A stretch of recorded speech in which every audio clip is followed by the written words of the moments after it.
Welcome to I Have Issues, I'm Storm, and I've got a question for you. Just one question.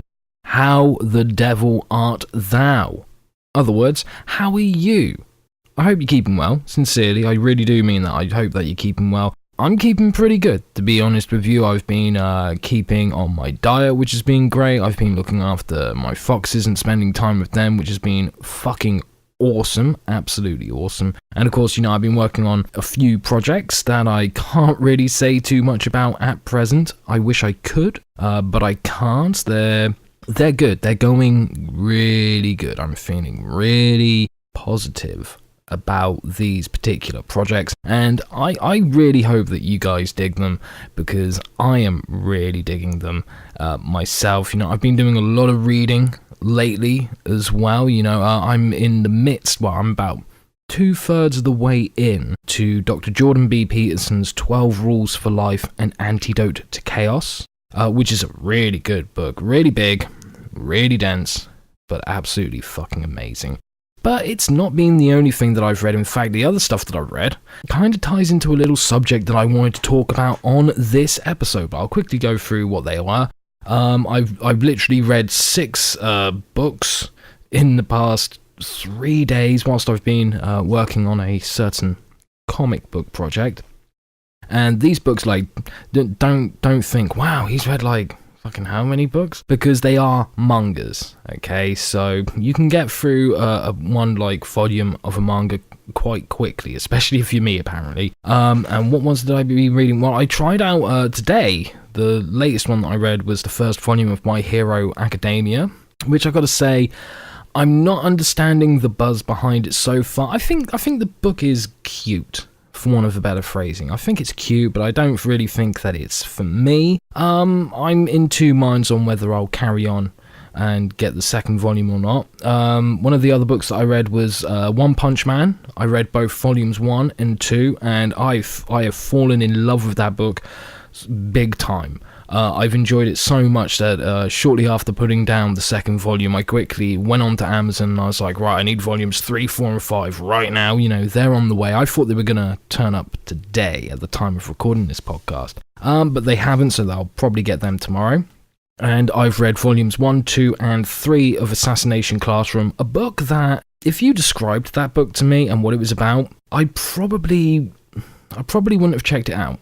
When I was reading the first volume, I was like, I shouldn't like this, but I kind of do. And then by the end of that first book, I was like, okay, I need the second and third volume. And I've enjoyed that so much that, as well as ordering another 3 volumes of One Punch Man, I've ordered volumes 4 and 5 of Assassination Classroom, and I've ordered the first 2 volumes of a manga called Bakuman, which I've heard really great things about. Now, obviously, I've been reading comics as well. I always, but that's the thing. I know that there is that school of thought out there that comics and manga, these are 2 completely different things.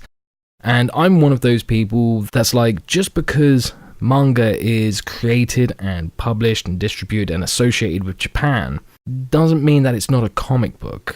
But hey, each to their own on that one. I don't think anyone's right or wrong about that. I'm just saying, from my point of view, a manga is still a comic book. It's just, its origin isn't like America or the UK or France or anything like that. But anyway, there's a reason why I say that this ties into a little subject that I wanted to talk about, because you see, I was talking to a friend of mine very, very recently. Now, this friend of mine, he lives in Miami, Florida, and at the moment, this guy is really busy, okay? And full respect to this man, full respect, because he's working a job, pretty much a full-time job, even though he's cut his hours down just a little bit. And he's also studying full-time in medical school. And he's doing that so that he can fund a project, a dream project of his. Because he's always wanted to do a full-length feature traditional animation. And he knows that in order to do that, you need some money, you need some wonga behind that. So, he is really knuckling down and doing all this stuff so that eventually he can say, right, I'm ready to go and get moving on his movie idea, which, you know, I'm really pleased for the guy. It's fucking awesome. But this guy, he's really into his comics, he's really into his manga. I would probably say that in a way we're kind of opposites. I'm into my comics more than my manga, even though, as I've just mentioned, I've been reading a shitload of manga lately. And he's probably more into his manga than he is his comics. Now, I said to him, look, dude, when you get some free time, I would really like you to come onto my podcast. Because he's got some really interesting opinions, especially when you put certain subjects in front of him. And I said, look, I've got this subject I want to talk to you about not the difference between manga and comics, but to talk about what comics can learn from manga. And there's a particular reason why I worded it that way to him. And I went into a bit more detail about it. And he said, like, well, dude, you know, I'm fucking swamped at the moment. But at some point, yeah, he really wants to come on and do 2 episodes. To do 1 episode that is, what can comics learn from manga and what can manga learn from comics? Which I thought, well, that's a great idea. But obviously he can't do it at the moment. So I wanted to put some thoughts out there and ask you guys for your opinion, because I'd really like to hear your opinions on this. Now, the reason why I wanted to talk about this subject is because looking at certain factors when it comes to the comic book industry today, there are plenty of people out there who would say, look, the comic book industry is doing fine. And there would be others that disagree. I am kind of in the middle. I'm probably leaning more towards I don't think it's fine and something needs to happen, because there's a lot of factors that go into this.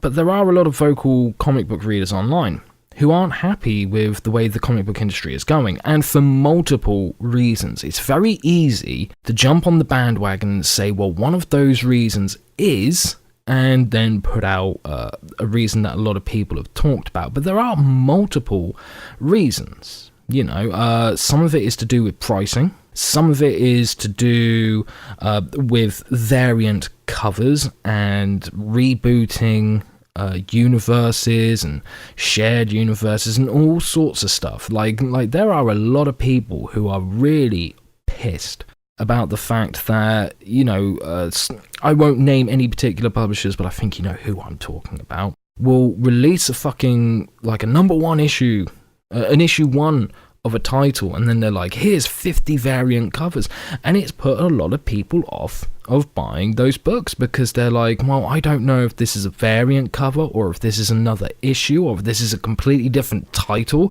that's associated with the title that I wanted to buy and stuff. And it's breeding confusion, because the variant cover thing is done for the collector's market and for the speculator's market. And bear in mind, it was because of the speculator market and the collector's market that Marvel almost went bankrupt in the 90s. They were filing for bankruptcy. Marvel could have been dead and gone back then. And it just feels like companies like Marvel, and even DC have been guilty of doing it as well, are falling into that trap all over again. It's as if they haven't learned anything from it. Obviously, another thing that's putting readers off is the fact that, and I want to word this a particular way, because I know others would word it a different way, and they're not wrong for wording it that way. I don't think it's the right phrasing, but I do think it's the same opinion, that comics are becoming political propaganda. And I say political propaganda for a reason. It's too easy to say, oh, they're becoming political, but to be honest, comics kind of always have been political to a certain extent. You know, it's not that comics are political now, it's the fact that they are political propaganda for one side of the political spectrum. Which is, I think that's very unfair, to be honest, and it doesn't make for a good book, it just makes for a preachy book. You've also got the fact that there are plenty of individuals who, I don't know how they would describe themselves, but to me, I would describe them as being part of what I like to call the PC police, the politically correct police. And let's not get too deep into that one, because I don't want this episode to be an episode where I'm rambling on about how much I dislike political correctness and my philosophies and theories and opinions on political correctness. Hey, if you ever want to hear that, I will quite happily do that for an episode. Let me tell you, it will be a long one. There will be lots of ranting, but that's not going to be today. But I can fully understand where people are coming from on that one, where there seems to be groups of people coming out and going, well, I think this is offensive because you've either done this or you haven't done this. And that some publishers seem to be bowing in to these people, even though they have no evidence of these people being regular readers before making their complaint. Do you get what I mean? It's very weird, but I feel that the comic book industry is in a rut, in a real rut. And I think in a way the comic book industry is chasing its own tail because of the advancements in technology, especially when it comes to the internet and stuff. And they're trying to keep their head above water. And I think they're doing what a lot of other industries do. They're trying to compete with the internet by trying to do things that are exclusive to the internet, which I don't think is a bad thing, but they're forgetting to do the same thing for the print side. Because, a lot of people will tell you that, the digital is going to kill print, which I have heard for fucking years. I've heard that for over 10 years now, and it's never been true. And trust me, I know this from looking at my own royalties and working with other publishers. Yes, you do, digital comics do sell, but they don't sell all the time, and they don't sell as much as print comics do. But once again, that's not a part of this topic. Well, it's not it's part of the topic, but it's not a huge chunk of the topic. Now, I was watching a video on YouTube, and I can't remember whose channel it was. I came across it by accident, and they did this video called "What Don't You See in Comic Book Stores?" And it was a very recent video, and when I say recent, I mean about 6 months old, but it was made this year. And they said, look, the sales numbers they're low. We're seeing small increases, especially when DC does an event like Rebirth. But there's still problems, you look at the 90s, issue 1 of Spawn, that was 1 million copies sold easily. But you look at the number 1 book now, and you're lucky if it sells over 100,000 or 200,000 copies. That's a very steep dip. And, it's quite worrying, it's quite troubling. Some events from DC, obviously they spike that closer towards the 500,000, but it's very rare. Very, very rare. And this person said, now think about this. What don't you see at comic book stores anymore? Kids. You don't see kids at the comic book store anymore. Now, look, here's another one that kind of teeters into a topic of conversation. And that's the whole thing of whether comics are actually for kids or not. I've always met that dumbass who, when they find out that you're into comics, they're like, comics are for kids. And they always seem to say that whilst they're wearing a Superman shirt and talking about how great the last Batman movie was, which blows my mind, And at the end of the day, there are some comics that are just for kids. There are some comics that are all ages, so kids can enjoy them as well as adults. And there's a shit ton that are just for adults. Okay, so maybe that plays a factor into why sales are low and why you don't see kids at comic book stores. But it is worrying that we don't see kids at comic book stores. Now, obviously, there are a few that are an exception to the rule. Sometimes you might go into a comic book store and see one kid with their parent.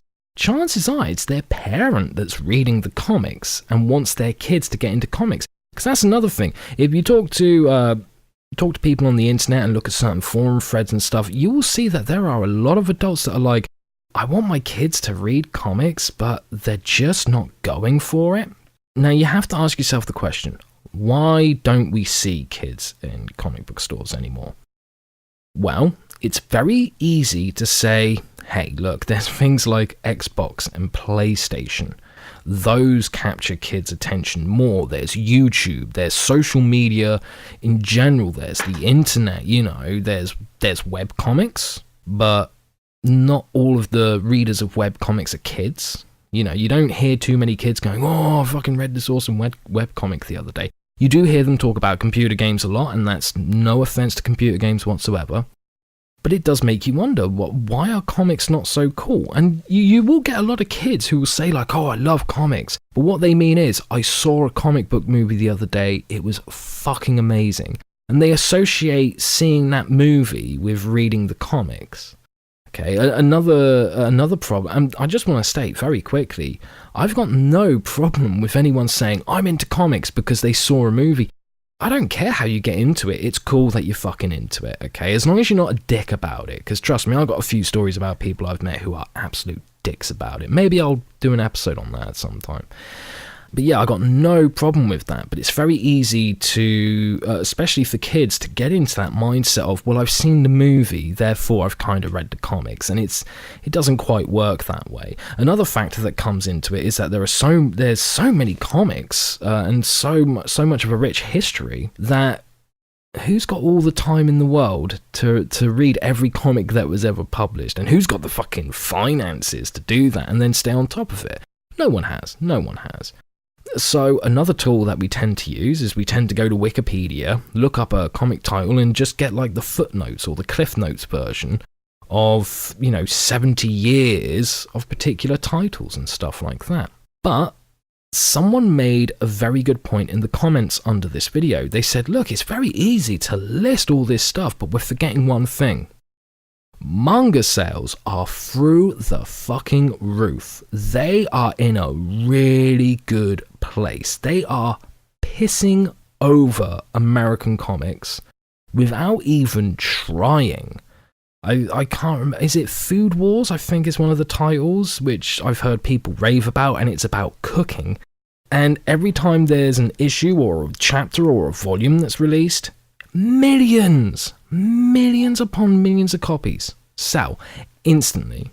And it got me thinking, well, if that's the case, right, bear in mind that a lot of manga is directed towards young boys, whether it's in Japan or whether it's over here in the West, like the US, UK, Europe. Doesn't matter what part of the world it's in, it's directed towards kids, and a majority of the people who are buying and reading manga today are kids. Okay, there are plenty of adults too. Trust me, I've met plenty of adults who love manga. And it made me wonder, is there a solution to a lot of the problems with the comic book industry today that can be solved because of how manga does things? Now, obviously things like using comics to be political propaganda, you don't need to go to manga to figure out how to fix that one. It's very simple. You just have to say to the creative team, look, we're not here, these books are not here as a platform for you to preach to anyone who doesn't agree with you and say that because they don't share the same opinion as you, that they're an absolute cunt. Okay, because I'm not being funny, but that's what a lot of them tend to do. Okay, and it's fucking insulting. Not just to me, it's insulting to everyone out there. Okay? And at the end of the day, you may think like, oh yes, I'm being a good, decent human being. No, you're not. No, you're not. When you do that with comics, you are not. There's nothing wrong with discussing political issues or political philosophies in comics, or talking about just being a decent human being, which sometimes is put under the banner of politics. But when you're preaching towards your audience and saying, hey, if you voted for this or this person, then you're a dick. No, they just have a different opinion to you, okay? You're judging them on their political stance when you've never actually talked to them, so you can't even guarantee that they have that political stance. You're judging them on the wrong thing. Listen to them, talk to them. Try and put yourself in their shoes and understand their way of thinking. Have a fucking conversation. That's the best way to do it. But hey, that's not what I wanted to talk about. But my point is, little things like that, it's easy to solve. You just have to get it into people's heads like, look, this is what you really should be doing, because that's what really counts as art and creativity, especially in a medium like comic books. But what about the other factors? Because there are a few. Now, I did some Google searching, and I came across this wicked thread on this website. I never know if I'm pronouncing this website name correctly. Is it Quora or Quora? Quora. Okay.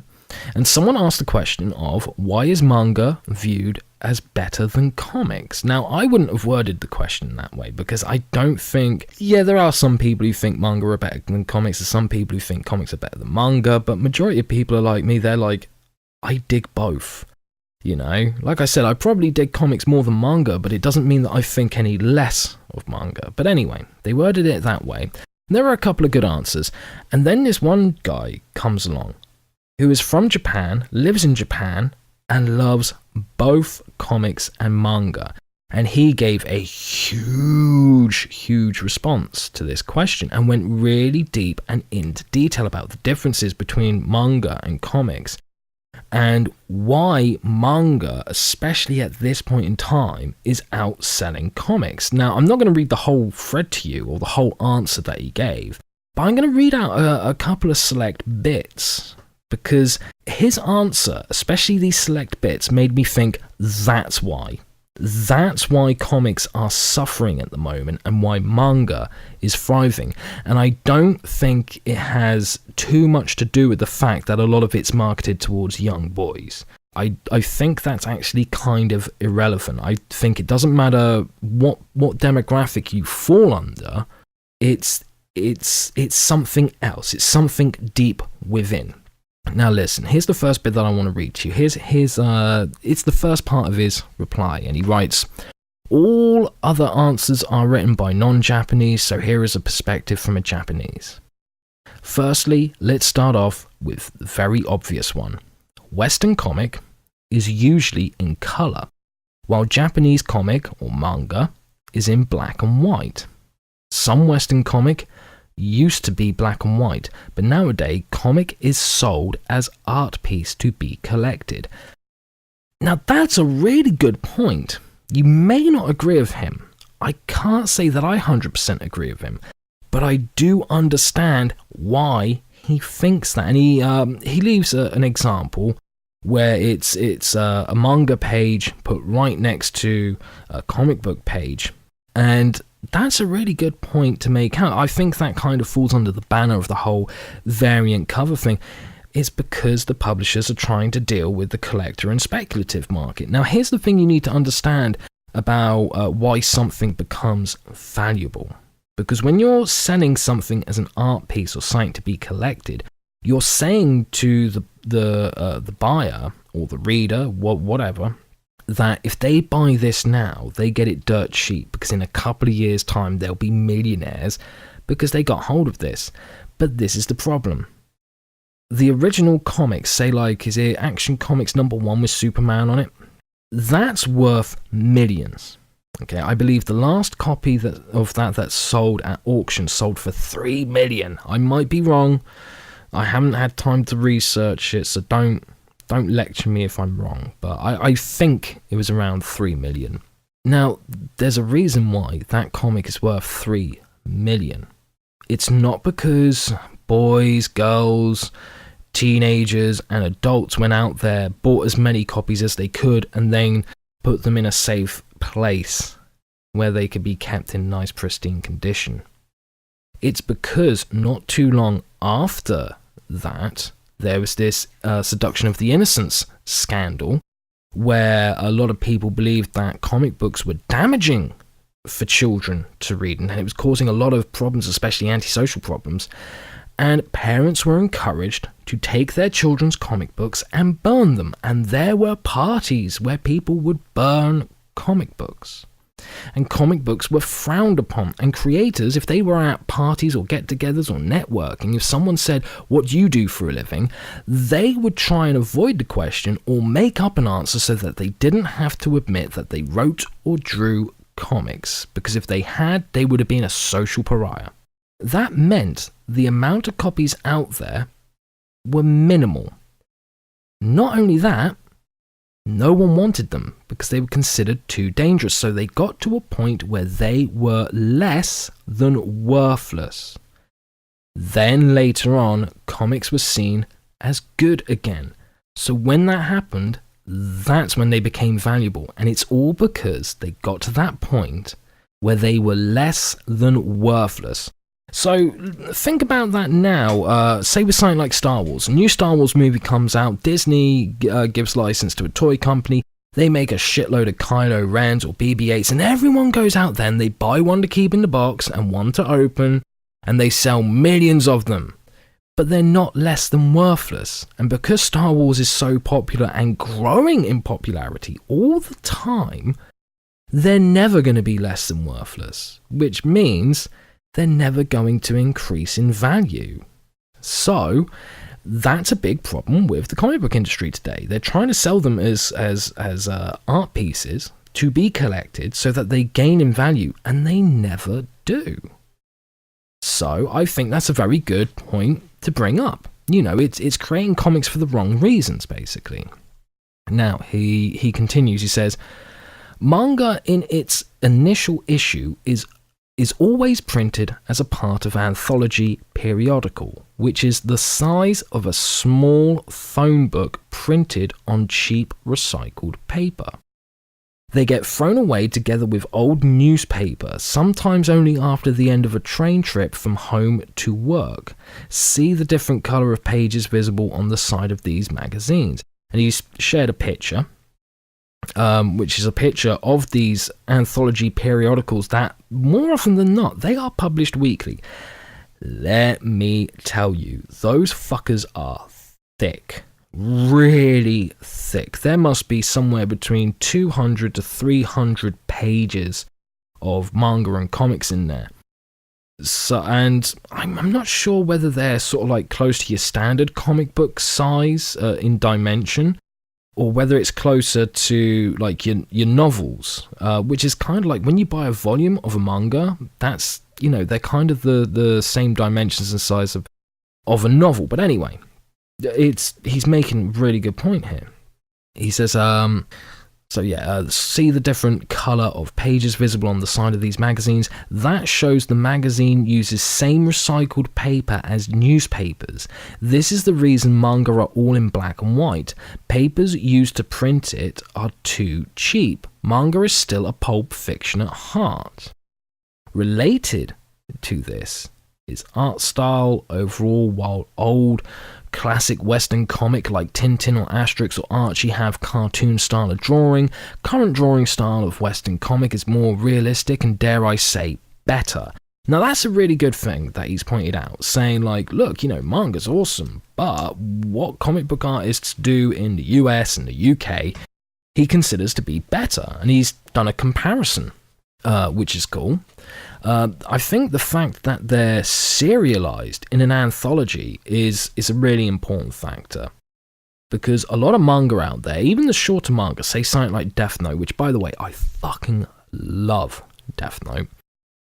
Death Note ran across 12 volumes, okay, and it was serialized for a couple of years in, I think it was Weekly Shonen Jump that it was serialized in, and it was so fucking popular, even with people like me who, at the time of reading it, I wasn't really reading manga because I was really into like the manga that I grew up with. You know, that was stuff like Cyber City Oedo, Akira, Ghost in the Shell, AD Police, Dominion Tank Police, Patlabor, so many different ones. And to me, that's still what great manga is. But then I found like Death Note and Gantz, and I was like, okay, this is fucking awesome. But yeah, there's something to be said for the anthology periodical, because when you think about it, if you go to get something from DC, you've got a choice of over 52 different titles. You go to get something from Marvel, and there's literally like 6 different Spider-Man titles. And you're like, well, which one do I fucking get? Do I need to get all of them so that I understand this fucking story? But the other good thing about manga, I think, is there's a definitive end. When they start publishing, they can be like, look, we've got to serialize this for 20 years in order to tell the whole story. But at least you know it's going to end, and you don't have to buy 3 or 4 different titles in order to read and understand the whole story. So I think there's something to be said for that. And the fact that they treat it as something is like, okay, you pay for this book, and you read a chapter of several different mangas, and then you do as you wish with it. And most people, they throw it away, which means that they're actually going to end up being more valuable later on than any single issue of a comic book, regardless of how many variant fucking covers it's got. But it also means, when you think about it, because it's being printed in black and white, not only because that's cheaper, but because they can't print colour on the paper because of how cheap and low grade the quality of the paper is, it means that the cover price is cheaper. I mean, think about this. There are some titles that are coming out from Marvel where the cover price is $4.99. That's $5, okay? And think about this. Including the cover, the page count of that issue is 40 pages. And when you pay $5 for an issue that's 40 pages long, between 20 to 22 pages are comic, the rest is advertisement. That's almost 50% of the issue is an advertisement. And you're paying to be advertised to? Whereas when you pick up a manga, it's about, 8 pages advertising for like other mangas or like the next volume or whatever. But you've got about 160, 180, 200 pages of comic. And guess what? When I buy a manga, like I've got one here, the cover price, $6.99, right? $7, and I get 200 pages of comic. When I buy a DC title or a Marvel title, if I only have $7 to spend, I'm still only getting one issue, because they're generally $3.99 or $4.99. You know, so you can't get more than one issue for $7. You'll have a couple of bucks change, but damn, you know, so your bang for your buck is much better when it comes to manga. So I think that plays a part in it as well. Anyway, there's a real important bit that he says that I'm slowly trying to find. He says about like the drawing style, how with comics it does take a long time to draw a comic book because of the drawing style, whereas with manga, even though you get different artist styles with manga, it's still a style of art that's designed to be economic so that it can be drawn quicker, because they've got to draw anywhere between 20 to 80 pages a week. And you got to bear in mind, normally with comic books you have a penciler, an inker, a colorist, a letterer. With manga, you've got one guy that does all the backgrounds, one guy that does all the special effects, one guy that just does hair on the characters. They've got very big teams and they still find it a struggle, so they have to be, like I said, economic with how they illustrate the book. Now I'm trying to find the most important part that I thought, yes, and yes, some more. And here it is. And it's about a very major difference between the two, between manga and comic books, that I've never heard put this way before. And when I read this, I was like, yes. And that, I think this is where the real key to fixing things with the comic book industry is. He writes, firstly, I have to read Western comic while I view manga. The term graphic novel is quite apt. There are just too many text per frame in Western comic. And then he shows an example that it's a small panel and there's 5 word balloons, probably with about 30 words in each word balloon. So that's a lot of time just spent on one panel. And then he gives an example of a double page spread from a manga and explains, like, look, the way it's laid out, the way the characters are illustrated and how everything is placed. He was like, I see exactly what he means. It is like viewing something. Especially as with comics, when we have a character being illustrated as being still, it can be, no matter what angle you do it at, it can come across as quite flat. Sometimes even when a comic book character is moving, it's hard to make you believe that this character is actually moving. Sometimes they look a bit still. Whereas manga artists, in one panel, they can make it look like a character's moving because their style originates from animation. Or at least, as far as I know, it originates from animation. But they treat their comics like they would treat an animation. They want you to believe that the character is talking. They want you to believe the character is moving. They want you to believe that a city is exploding or being attacked by a giant monster. And that's, I think that's a really important difference. That is something that could be lacking in comics.